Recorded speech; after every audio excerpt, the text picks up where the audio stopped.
What is going on, Avalanche fans? It's Scott Cole. I'm here tonight. Jenna Chavez is not with us today, but we do have Kaiser joining us, another fellow Avs fan. Kaiser, why don't you let How's it going, everybody? Why don't you let the people know who you are? Well, my name's Kaiser Riddell. I've been huge Avs fan since 1996, if you can kind of tell with all Look of at that wall, guys. my crazy Avs wall I got going on. He's got it all going on. Man, thanks for joining the show. Thanks for thanks for having me, man. Thank you. Man. This is an Avs. We're all Avs fans that run on this show. You know, we give our input, we give our insight, and we just talk a little bit of Avalanche hockey. There's a game at 7:00 tonight. Anaheim Ducks are in town. We'll see how that goes. But before we get to the fun stuff, we got to go back through what was probably a very, very unhappy week for the Colorado Avalanche. If you guys are tuning in, if you're tuning in through Facebook, you know, make sure you get permission to StreamYard so we know who we're chatting with in the comment section. If you're on YouTube, welcome. It's nice to see you guys joining us once again. Last week's games were not very friendly to us, but the plus side is we do not see Seattle for the rest of the season. We played our last 2 games against Seattle, 3 games against a Pacific Division opponent. I believe that's the way we're rolling this season. We played 2 there, 1 here, because we played the opposite schedule last year, where we played them twice here and once in Seattle. I believe that's right, isn't it, Kaiser? Yes, that is correct. So, 4-3 loss on, what was it, Thursday last week? It was 3-3 going into the last 60 seconds of that game, and the Avs just lost sight of the puck in the last 30 seconds. Yeah, no defense. No defense. It was a struggle that entire game. I think the Avs played from behind for a majority of the game. We had a hard time maintaining possession. Not a lot of zone time. A lot of blocked shots. It was rough for about 80% of that game. Yeah. That game was not very friendly to us in the slightest bit. You went 0 for 3 on the power play, 3 for 4 on the penalty kill. I think that's been the biggest thing the Avs have been successful at this, over these last 8 games or so, the first 14 games of the season is they have an 85.7 penalty kill percentage, which is best for 8th in the league right now. So there is some brighter sides to it, but the downside of it is this power play, which has been was fire last year, is 18.2%, which is 21st in the league. Can't win games if you're not putting up points, especially if you're not putting up points when you have the men advantage. Very true. I mean, if you really look at it, our power play has been really struggling for the simple fact that we're trying to be too cutesy passing the puck. Instead of just putting pucks on net and creating distance between us and the defenders to be able to get a shot. We're trying to be too cutesy to create that space instead of having that lane and firing the puck on net. Yeah, it was definitely kind of heart attack Avs on Thursday night. I was hoping to at least get the overtime where the Avs have been much better on 3-on-3 hockey. And we definitely needed to steal a point in that game. Yeah, we needed to point that game, didn't get it, so it kind of bit us in the butt. I think the biggest issue we had, and everybody saw it, is we dominated St. Louis in the first game, the first matchup this season. But I will give credit, Ivan Prosvetov started the game against Seattle, which was kind of shocking to me. I thought they would save him for St. Louis. But Prosvetov plays. He's been playing very, very good hockey in net. He controls rebounds. We haven't given him a whole lot of defensive help. Yeah, he doesn't get a lot of defensive help. It's kind of backfired for him a little bit, but you got to see what you got out of your backup goaltender, especially with the news that came down earlier this week that Paul Belfrancois is out for the season. He's heading back home to check to rehab for the rest of the year. We're not going to see Francois with the Avs probably ever again, to be honest. Was making $2 million on the back end of this deal and is set to be a UFA at the end of the season.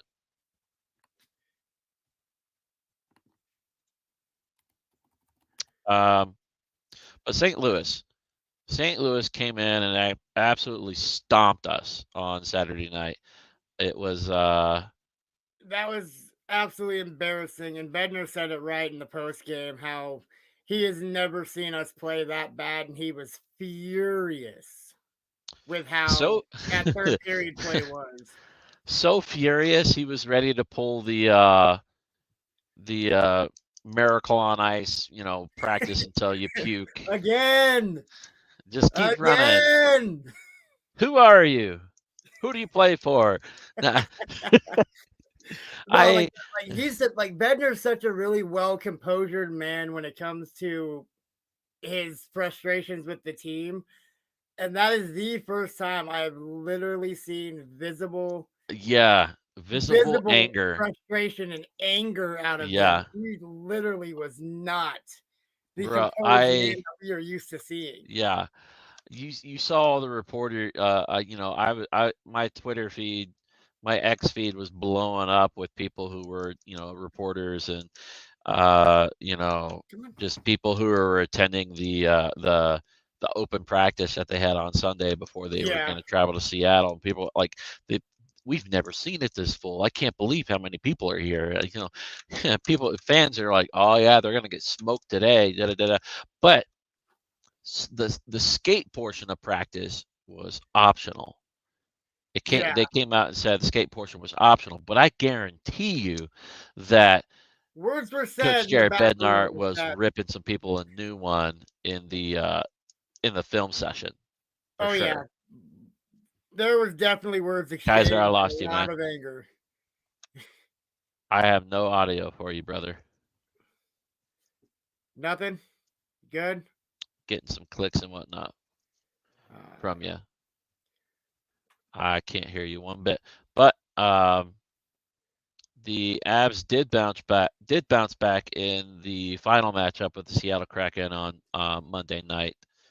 Avs win 5-1. They get the power play rolling. They went 2 for 6 in that game, killed both games, and managed to get a win. And what was they managed to turn things around and really treat that game like a bounce back game that we wanted to see from the Avalanche. Anything back? Do I got audio again? I got nothing. I don't know where Kaiser went, guys. He's there. Audio picture's good, or visual picture's good. No audio, man. He's gonna work on that. We'll keep talking. He'll hop back in with us here shortly. The the Avs played pretty solidly throughout that game. I think we saw a lot more of people staying in their positions and playing their position to the best of their ability while not trying to overdo it or do more than what was asked for them. If it, which is what we've seen in a lot of previous games, was players skating longer with the puck or staying past their supposed shift and just trying to go above and beyond. It leads to some bad turnovers, which left our goalies high and dry a number of times. But ultimately, this game, I think they went in leadership. Everybody was like, "Hey, look, I just want you to do one simple thing for us. I want you to play a solid defensive game." I think Kaiser's back. I heard something. Yeah, I can hear some audio coming from. You got me now? I got you now. I don't know what happened there, but yeah, I don't know either. I was trying to figure that out. I was tweaking with some settings. That's all good. The Avs played well on Monday night.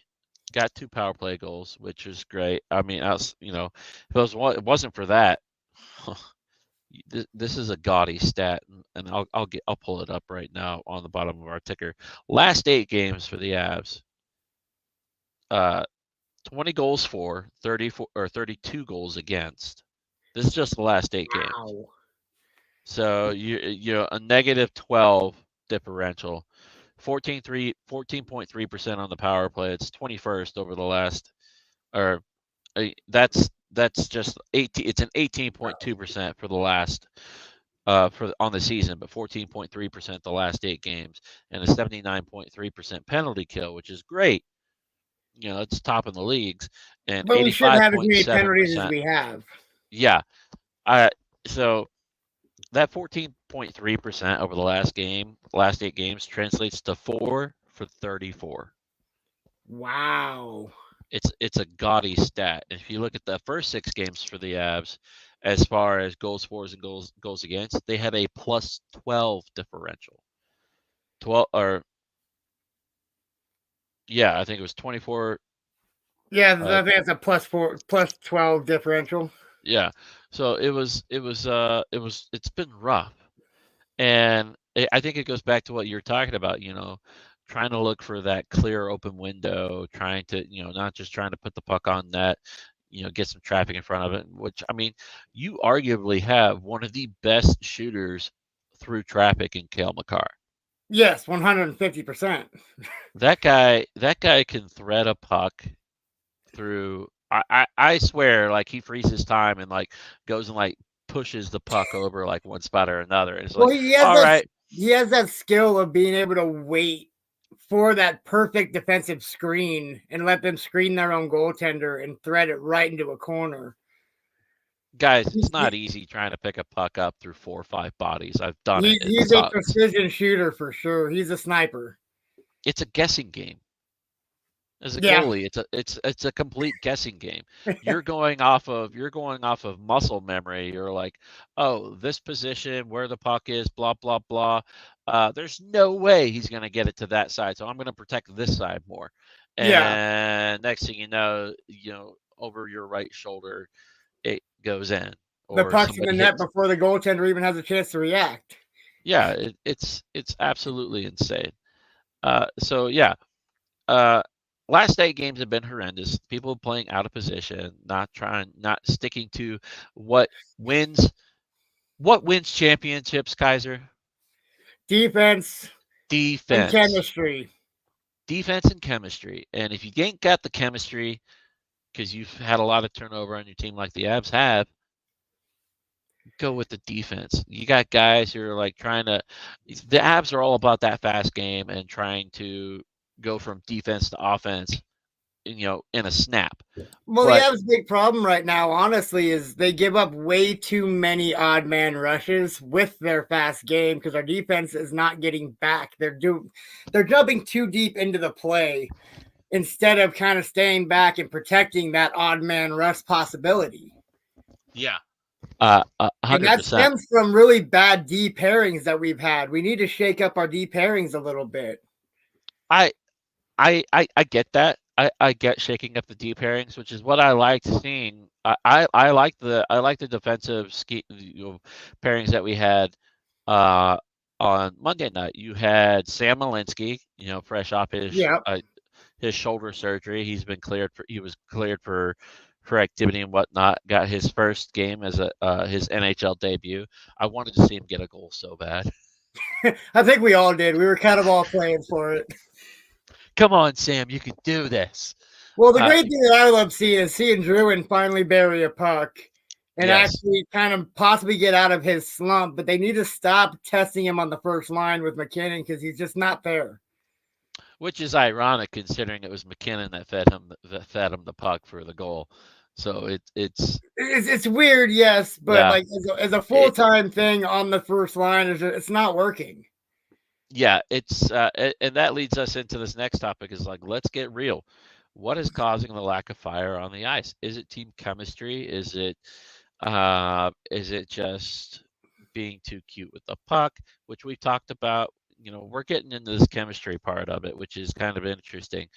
I think Monday night you saw Valeri Nichushkin get bumped up to the top line to start the game, and I think he spent majority of the night there. The moments we saw, like with Jonathan Drouin getting his first goal of the season, I think that was more a combo line change or like a partial line change, and the Avs just rolled with it because these players have played together, and it led to a solid opportunity. I think that's what we saw with that. But with the lack of goal scoring, Kaiser, with the lack of chemistry and whatnot, I don't know if you read what I posted about leadership and glue earlier. Yeah, today. I did. I read that. The Avs have got to get serious. I'm going to put the first part of this down here right now. It's a tale of two seasons, the injury of Landeskog. Last season, Landeskog was out with his injury, rehabbing, was around the team for practically all the season. Yep. But never played. He was still a locker room presence. He had a locker room presence. He was there off ice around the team, traveled with the team, doing rehab, blah, blah, blah. But he had several different rumored return dates, and I translate that into the teammates had something to hope for. The captain's coming back. He's going to be back at some point this season. We're going to do it. The fans were hopeful for it. Teammates really wanted to see it. So ultimately, though, but he was around the team, right? Yeah, he was there every step of the way. Let's go to this year, tale of two seasons. This year, Landeskog, they announced before the season even started. That he was not coming back. The entire season, he was set to have a knee cartilage replacement surgery, a transplant. I mind you, a transplant, which is unheard of in professional sports, not just hockey. We're talking professional sports. Football, baseball, basketball, soccer. This type of injury does not do well for a professional athlete. And in fact, there's only been one other player that's had this surgery. And it ended his career. I don't remember the name, but he's been talking with this person. And I think the Chicago Bulls have a player that's going through this same surgery right now. It's a completely experimental thing in the world of sports. Like, it's just, you don't know what's going to happen. Yeah. Whether it's going to prolong your career or it's going to just completely tank it. Yeah. And that's a big stress factor for everyone in the locker room, I'm sure. Which leads to the question, as far as the chemistry goes. You have some great names on this roster, especially the people you brought in to help fill it out. Miles Wood signed a 6-year deal, is looking pretty solid. I want to see him get more time on the top two lines, which means increasing his minutes, his time on ice. I personally think Colton has been our big glue for offensive production and grinding, and he's a great grinder. Great third line guy. The man grinds in the corners really well, and he's a good, strong skater, good, strong puck handler. He just needs to kind of work on his shot a little bit instead of just finding the trash out front. Like, if he's able to shoot the puck cleanly and become a sniper, that kid can be incredible. Graham coming through with the other knee cartilage transplant guys, Lonzo Ball. Okay. Yeah. So with Landeskog this year, missed the entire season. He's on long-term IR. Freeing up his money allowed you to go sign some of these players that you signed. He's rehabbing away from the team in Toronto, where his wife is from, so they can spend time with, her immediate family, his in-laws, and his daughters and everything. Which, don't get me wrong, I think is a great idea. Yeah. He has a home here in Denver. They spend their time here during the season, but if he's going to be away, if he's not going to play at all this year, why stick around? From a family perspective, because being the spouse or the significant other of an NHL player or any professional athlete is got to be rough. It's draining. Your baseball, your husband, boyfriend, whatever you want to call them, are gone for 162 games a year. That's from not including spring training and playoffs. Yeah. That's roughly 10 months of the year. If you're one of these really good teams. So that's a lot. Hockey, same thing. September, pre-training camp, preseason, all starts. September to damn near May. Yeah, and you're playing till May, June, July, June sometimes, and beginning of June, if you're playing for the Stanley Cup.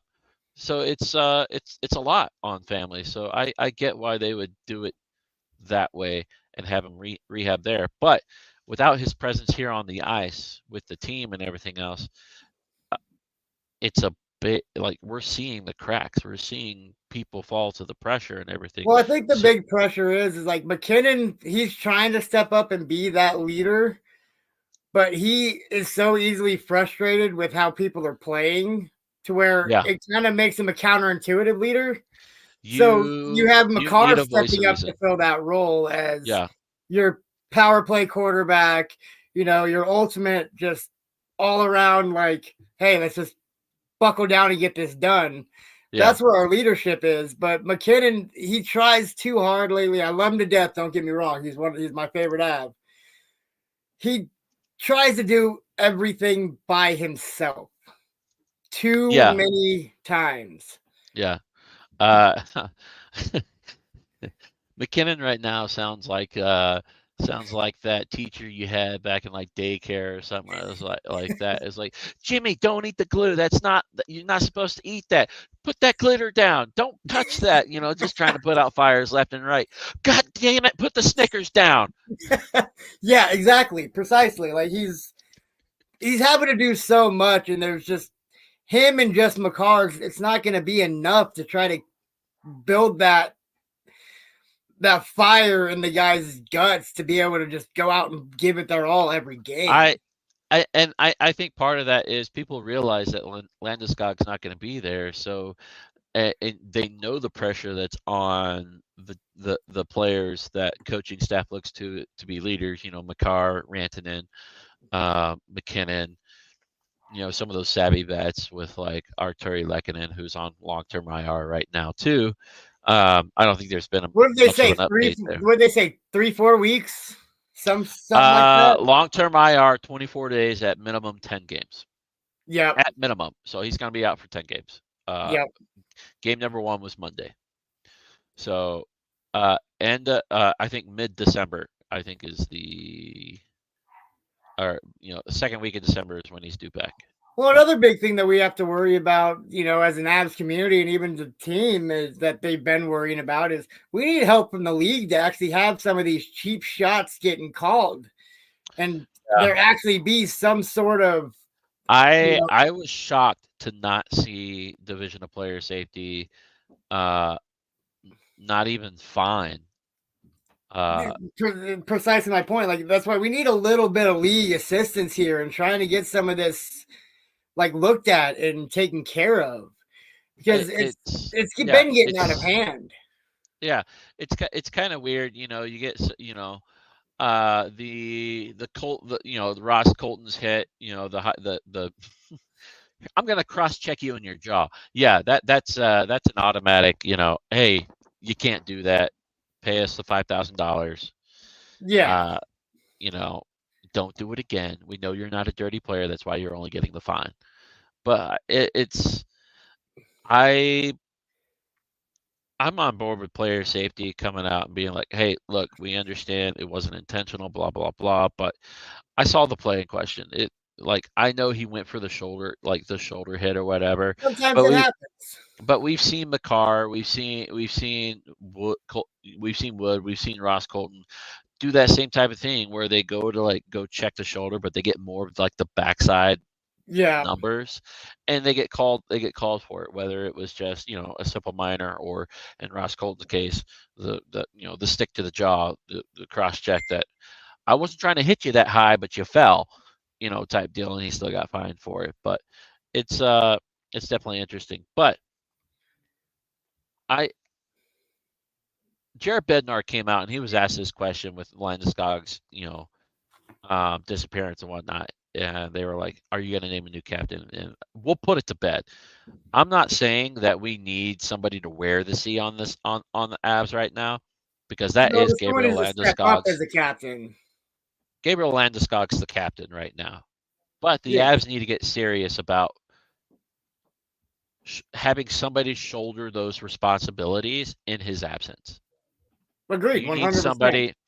You need somebody that's going to pull this team together on their off days. Be like, hey guys, let's go Mighty Ducks this thing before the big fight. Our big Team USA one. Let's go play some street puck or whatever the hell you want to do. Somebody needs to pull this team together. What the hell was that? Oh, that's my knuckle puck shot. It's not accurate, but drive goalie's crazy. But they need somebody that's gonna kind of hold this, go check in on everybody. Hey man, I know you had a rough game. You let that puck get by you. You got this next time. Somebody is gonna do that stuff, and I'm pretty sure it's happening behind the scenes and everything. But you need somebody to go above and beyond that. You need somebody that's gonna check in on people. Be the solid piece of glue, the ball of glue that we need. Basically, be that big brother that you need off the ice as well as you need on the ice. 100%. Hey man, let's go grab a beer. Just shake this one off. Let's go grab dinner. This, that. Yeah, exactly. Like let's get back and hit it hard tomorrow. Let's do this. Let's do that. I'm not saying somebody needs to wear the C. You need somebody to take up the responsibilities of that C on and off the ice. Well, that's where it's misconstrued in the hockey community, that where if you wear the C, you're the captain. That's that. It's like no. Being captain is it's all a mentality and just a team-driven leadership quality. Like you want to be able to pick everyone up. Be a manager. You don't have to have a C to do that. Manage your friends, manage your teammates, get to know them, especially these people that are new to this team. Hey, you did a great job there. That was awesome. Let's move on. Let's get this next one. Somebody's got to do it, and I hope they do it soon. The Avs did have their bounce back game, defeating the Kraken 5-1, like I was talking about while Kaiser had his audio issues. And it was in Seattle. This is what all right. I love the fact that we have a new rival in the Seattle I do too. Just having Minnesota as our West rival was guys, getting we go to kind start of talking about this game and your audio cuts out again. Damn it. Is it gone again? I can't do nothing with this guy. He's gonna try to get back once again, guys, and we're gonna continue on while Kaiser figures out his audio. I just heard this high pitched click in my ears. You got me? Like the audio cut out. Like we're getting bits and pieces. But once he gets back, we'll talk some more about this. I hate this. But I love the fact that the fans in Seattle hate Cale Makar with every fiber of their being for a hit that happened in the playoffs. I'm like, Seattle, welcome to the playoffs, guys. I know you guys haven't seen that kind of stuff in some time, but let's see. This is what happens in the playoffs. People are a little bit rough. I thought we put everything to bed in that first game in Seattle, but apparently It's not great, and I think it took him a while to realize that Cale Makar had scored a goal. It was to him so fast, and I think it was on and off his puck in a matter of 3 seconds, and that they're celebrating. Avs scored another goal. I think it was 4-1 or 5-1. I think that was the 5th goal. I think. You got me now? I'm not 100% sure on that, but the Avs got a piece of it there, and it gave the Avs or head coach Jared Bednar his 300th win as an NHL head coach. He's currently ranked as 52nd all-time for winningest coaches in NHL history. He's the 12th fastest coach to reach 300 wins. Took him 550 games. The next closest, I believe, was 515. But there are only... Sounds like it's just me. Stream hears them, but it sounds like it's just me. That's kind of weird, says Graham. So everyone's picking me up? I don't know what's going on. Okay. Maybe is it my headset? Is my headset being weird? I don't know. All right, cool. That's good to hear. I don't know what's going on. That's good. Maybe it is me. Maybe it's my headset. Let's see if all right. I don't know thanks, what's Graham. going I appreciate that.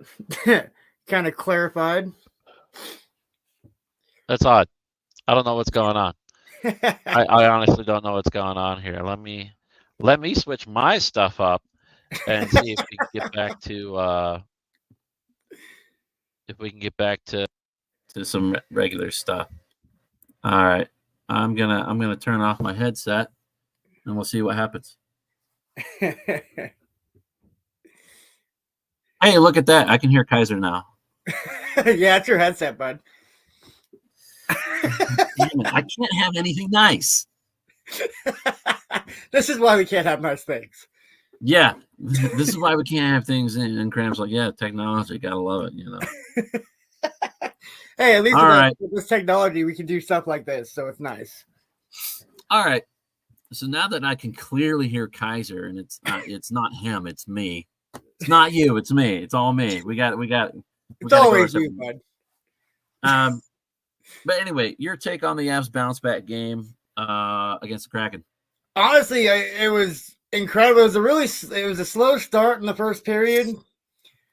Really slow start, but they came out in all cylinders and were just firing the puck. They weren't trying to be too fancy. They were doing what I've been saying they need to stop doing.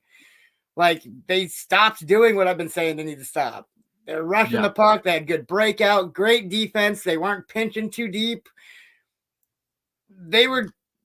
Georgie actually played an incredible game. And this is what happens. Played their role. Nobody tried to overdo it.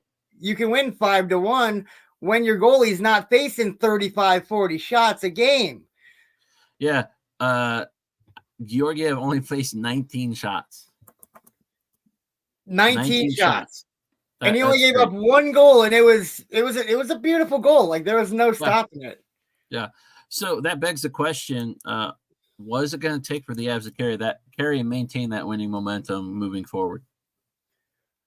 Keep doing what they're doing. Truthfully, like, if they just keep these line pairings that they have right now, which are working, the good D line pairings, everything is gelling with them at the moment. You got Mikko scoring consistently. You've got McKinnon feeding apples. You got Makar at point quarterbacking like he should be doing. Like, I think those are all very valid points, but I think part of it is, like, Coach Bednar has always been one to mix up the lines and shake things up, and even during the middle of a game. So my biggest thing is, if you want to keep doing that, that's fine. But everybody needs to stick to the core principle of the game plan. Agreed. What happens if I'm in this position and I'm playing with some third line people versus my regular second line people? I still do the same thing that I would do if I was on my second line. And those people on the third line is like, well, I don't have my left winger, but what should I do in this situation? Oh, Yeah, that's right. everything needs to be the same that they're doing on any line, no matter what. That's what makes the Avs so good this year, and I think they're even better than they were the last 2 years, is depth. We have scoring depth. Player personnel across all four lines in the NHL. is Without any sort of depth, you can't go very far in the season with only 2 scoring lines. No, we saw how well that did us in 2018 and 2019. It didn't really having 4 full scoring lines with great skating, great chemistry. Get back to the chemistry aspect. With all of that, you're gonna see goal production and a lot of offensive zone time. So the bounce back game was awesome, but between that game and the game against St. Louis, I saw a lot of this. People want Jared Bednar fired because I don't understand that. Like this, I don't either. Like, okay, he had a bad 8-game stretch. Okay, that's happens to any of the best coaches in the league. I mean, it's happened to Scotty Bowman, and he's referred to as the greatest coach of all time. You want to know what I think? This is a direct result of what happens with any team in the NHL or any team in any professional sport when you win a championship. Expectations are set way too high. Expectations are set high. You bring in new fans who either don't watch hockey or just follow along when the team's doing well. And we refer to those people across all sports as bandwagoners or bandwagoneers, whatever you want to call them. I called them out today. Oh, I've been wanting to, but I've kind of held my tongue. I wrote an article talking about, why are we hearing that Jared Bednar, should be fired, blah, blah, blah. And I'm just like, no. This dude just got a contract extension. He's going to be with the team through the 26-27 season. And he got his 300th win in his 8th. He's currently in his 8th year as a head coach, guys. Yes. 8th year.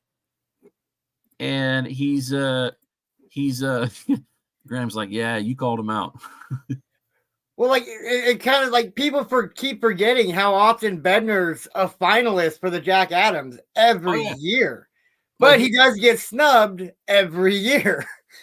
I mean, arguably last year's understandable because of what they did in Boston. Well, yes, that's one. I'm not talking last year, but the 3 years prior. Oh yeah. I mean, you went from a 48-point season to a 95-point season in 17-18. And I think that was the first year he was a finalist and he didn't get it. Or maybe he did get it that year. I can't remember if he got it or not. Graham, I know you're watching, man. Can you look up has Coach Bednar won a Jack Adams Award? I feel like he won one. I thought he came up short to the Rangers coach. He may have lost one. He may have been like close, but I thought he had won one. But I want to talk about this. Jared Bednar earned his 300th win. He's the 12th fastest coach to do it. He's currently 52nd all-time for winningest coaches in NHL history. And there's only 1, 2, 3, 4, 5, 6. There's only not 8 coaches active coaches ahead of him. Mike Sullivan, currently with Pittsburgh, has 415 wins. He's been doing this he's in his 11th year. John Cooper, his entire coaching career with the Tampa Bay Lightning, 486 wins. He's in his 12th year. Pete DeBoer with Dallas, 571, his 16th year of coaching. Todd McLellan with the LA Kings, his 16th year. I forgot how many wins he has. I got it around somewhere, but I don't know where it's at. Regardless, he's up, like Bednar's up there. Yeah. Like John he's Tortorella, with a prestigious community of coaches that are just incredible. So and John Tortorella is right 11th. There. 711 games for John Tortorella. He's in his 22nd year of coaching. I can't believe Torts has been around that long. I know. I can't believe he still gets opportunities to coach. He's been fired so many awkward It's insane. times. Peter Laviolette he's 8th all time. Yeah. His 22nd year. Paul Maurice, 6th all time with Florida in his second year, 827 wins. His 26th year of coaching. Like, he's been coaching so long, his picture on Hockey Reference was black and white. And then Lindy Ruff. Lindy Ruff is in New Jersey coaching this year. He's in his 23rd year, and he has 841 wins. Wow. Now, keep in mind, I said that this was Bednar's 300th win in his 8th year. Oh, if we yeah. do the math, if we do the law of averages, the Avs have won about 50 games the last 2 years in an 82 game season. I suspect them. I forget what my preseason number was, but I think it was like 48, 49 wins. You know, you got 8 wins right now, or 9 wins right now. So another 40 wins. So that would get Jared Bednar to 340. If you double that over the next 8 seasons after that, you're talking 680 wins. Oh, yeah. Easily be up there. I don't think anybody's gonna, catch first place. Scotty Bowman. We had another fellow Avs fan join the chat. Nice. As guys were saying, the legendary Scotty Bowman coached for many, many years, and he has 1,244 wins. He's the winningest coach of all time. Winningest coach of all time. Nobody's going to catch that guy. I mean, if they do, you're going to win. Probably have to coach 8 years longer than he did. You would have to coach half your lifetime and start when you're like 30. Truth. I think the youngest of I think Paul started when he was 29 as a head coach. Yeah, you know that's prime playing years for some people. So, well, like most coaches, the only reason they go into that is if they have a career-ending style injury. A career-ending injury. You never broke into the NHL level. You were a minor league player most of your life. And the one coach I'm happy to see go from player to coach is Rob Brindamore. Yeah, with Carolina. Like, I love seeing him as a coach. I've always loved him as a player and a coach. Graham, what do you mean? What team? I want. Or is he asking what team Rob Brindamore played for? I don't know. We'll get back to we'll get back to that one. But there's no reason to fire Coach Bednar right now. I mean, even if you were to fire him mid-season, you're going to see you would see the Avs crumble in a heartbeat. There's absolutely no reason we should fire him at all in his contract unless we drop down to a 48-point season again. Oh, he asked what team had the most winningest coach. I have no idea. Had the most. There was Red Wings. Yeah, he was a Red Wings coach, but he had 1,244 wins over his career as a head coach.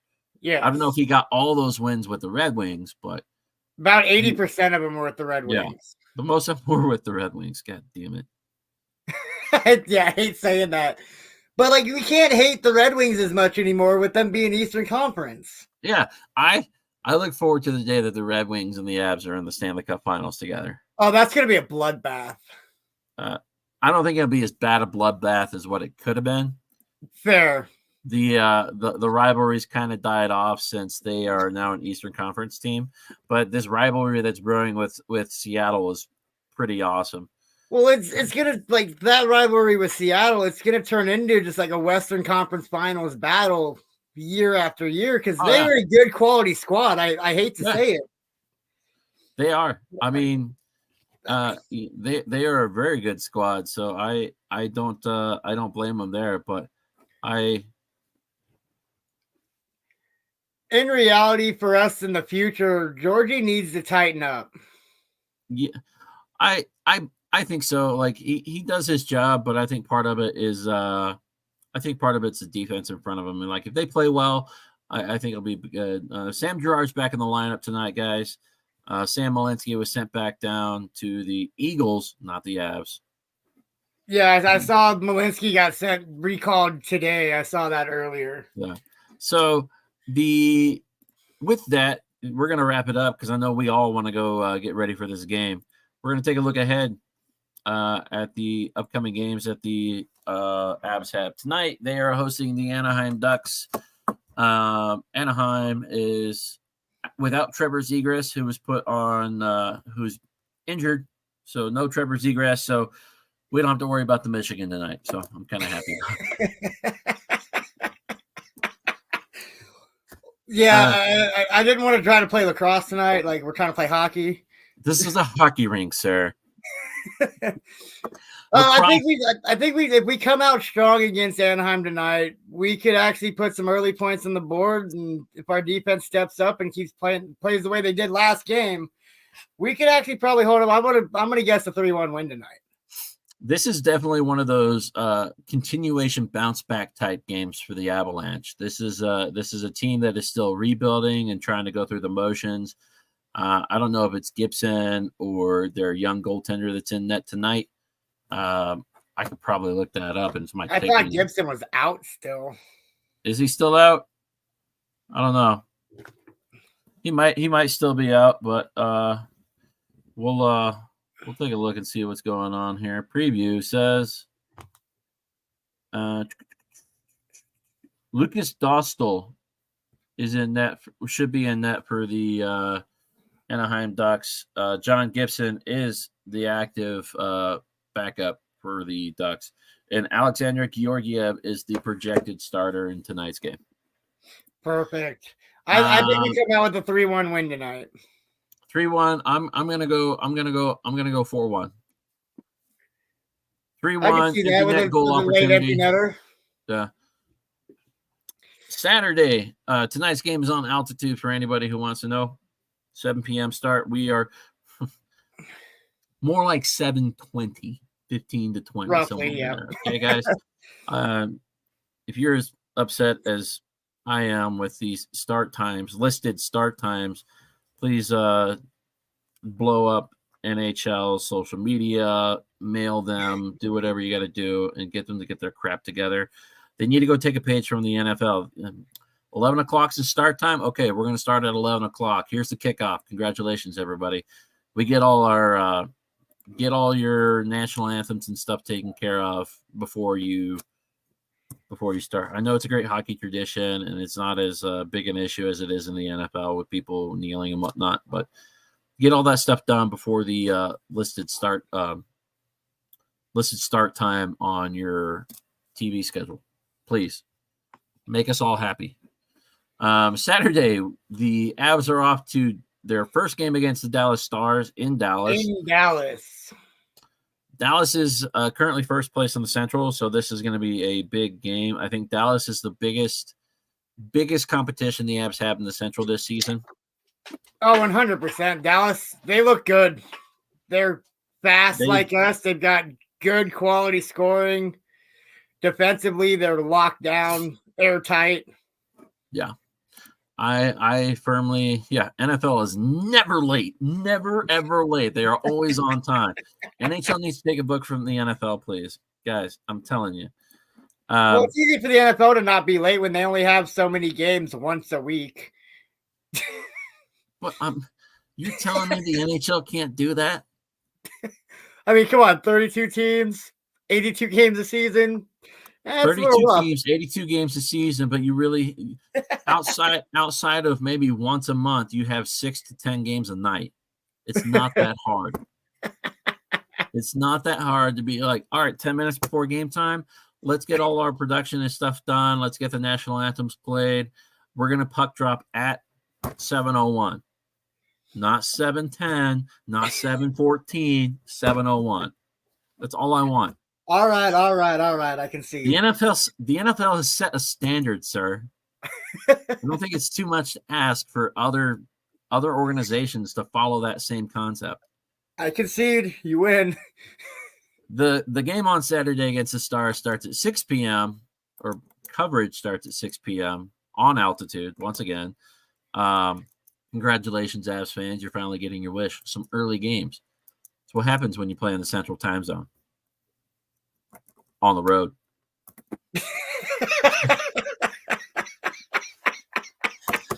The Avs will be playing the rest of their games on the East Coast just so that everybody can go to bed at a decent hour. Let's just make it official. Yeah, 6:24 says Graham. We're gonna start at 6:24. And then we wrap up next week on the 20th, I believe is Monday next week, with a game at the Nashville Predators, first of the season, another 6 p.m. start time on altitude. If you guys have not been to Bridgestone Arena, It's incredible. that is an incredible place. Yeah, it's a really fun arena to go to. Bro, one of their shops just like had jerseys on like this conveyor belt that just went up and down and around. It was fantastic. I've been twice. It's really cool. Bubble hockey for their fans, out on like the first level concourse and everything. Like they do hockey right for being, A southern state. Nashville. I mean, I grew up hours away from Nashville, as a kid in Kentucky, but I did a back-to-back on-the-road series with the Avs I think 2020 before COVID happened. Saw them in Carolina one night and then the next night in Nashville. Greatest experience ever. And Carolina is a great place to catch a hockey game too. If you like drinking like we do, it's a cheap place. I kid you not, I'll man. keep that in mind. I kid you not. They had they have like a local brewery or whatever on site close to PNC Arena, and they work with them. It's like $5 like 16-ounce cans. It's freaking fantastic. Nice. but Compared to our $14 16-ounce cans here. Here's your Avalanche IPA, 20 ounces, $32. It's not that much. I promise it's not that much, but it feels like that. 15. They're 15, but they are delicious, just a little bit pricey. So if you're gonna go enjoy an Avs game, I highly recommend going and getting your money's worth at a bar somewhere else before you go to the game. Agreed. Or something else. But yeah, that's gonna do it. Kaiser, any other tidbits for you, man, as we get ready to get out of here? No, just go Avs go. Go Avs go indeed. Puck drop starts here in about, or coverage starts here in about 9 minutes. I'm estimating puck drop to be about another 20 minutes. But go get your popcorn, grab your beers, grab your food, get ready for this game against the Anaheim Ducks. One more game here at home before the Avs head on the road for 2 games. Kaiser, thanks for jumping in and joining us tonight on Blizzard Warning. Thanks for having me, man. I appreciate it. It was a great time.